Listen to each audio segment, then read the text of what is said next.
Hello guys, this is Ty, aka the Flip Man.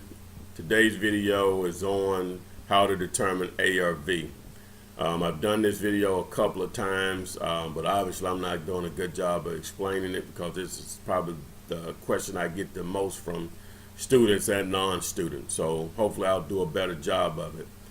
Before I get into the video, make sure that you take advantage of a place to promote your deals that you do have under contract, or properties that you're just trying to sell in general, or maybe even to find a deal. Post your deals on closings.com. That's closing with the K.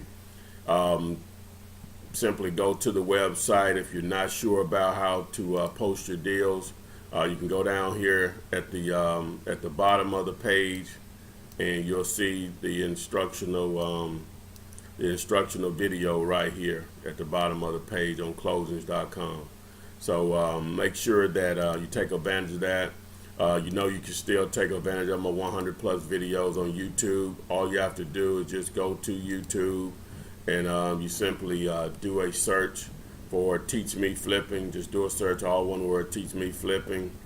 And once you do that, you'll see my video come up first, and it'll say buy Teach Me Flipping. Click the link, and bam, there you are. And once you get on the page, just hit videos. Woo, look at all of those videos. And I just got a message from someone saying, hey, when are you going to do a new video? No, when are you going to learn how to find a YouTube channel? I promoted, but hey, it is what it is.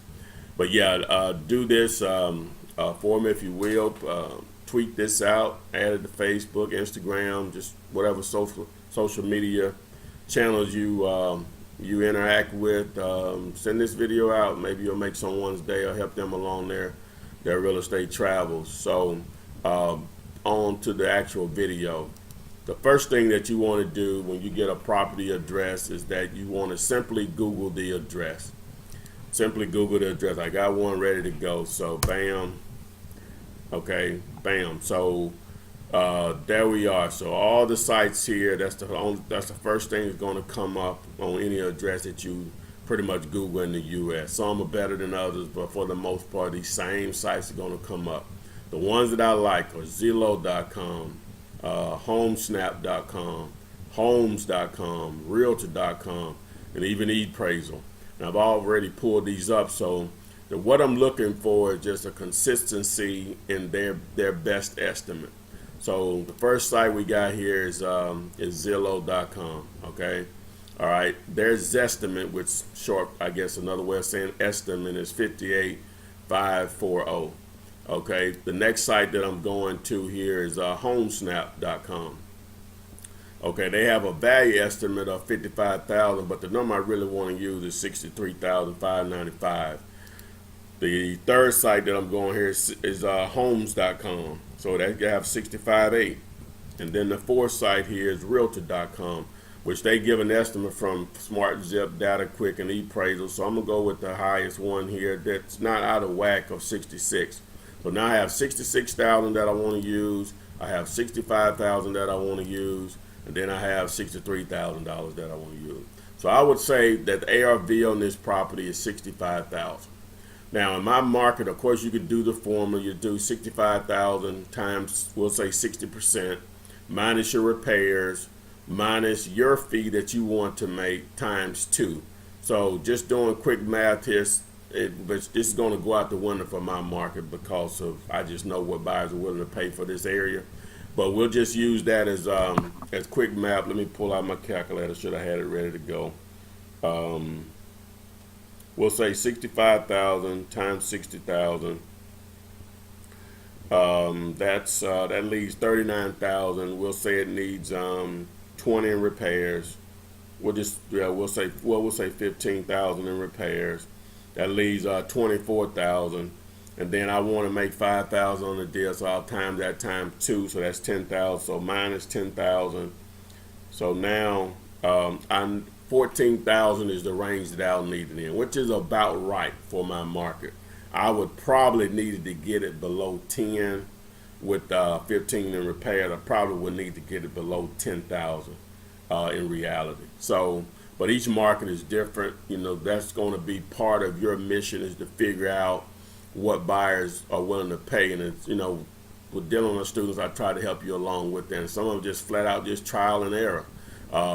There's no other way to put it, just simply trial and error. So this is a very quick way. This is not brain surgery. You just need a ballpark. You don't have to be exact. I said 65,000. We could have said 60,000. We could have said 66,000.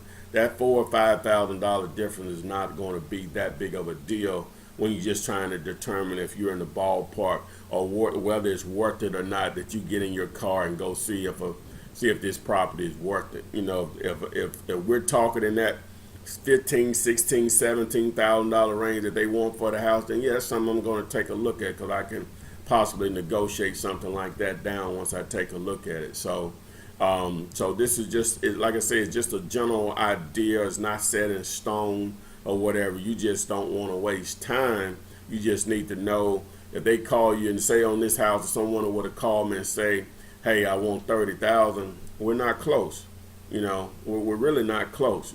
So I'll give them my normal no, which is not saying actual no, but I'll say, well, if anything changes, please give me a call back. A lot of times that's going to get a response. Whoa, but what are you willing to pay? So that's when I'll just probably throw out such a ridiculous number that, they may be insulted, but hey, you're in the wrong business if you're afraid to insult people. But you're not doing it in a mean way. So I'll throw out a number just to give you an example. I'll say, generally speaking, I can get houses in that area for between 5,000 and 10,000, which is true.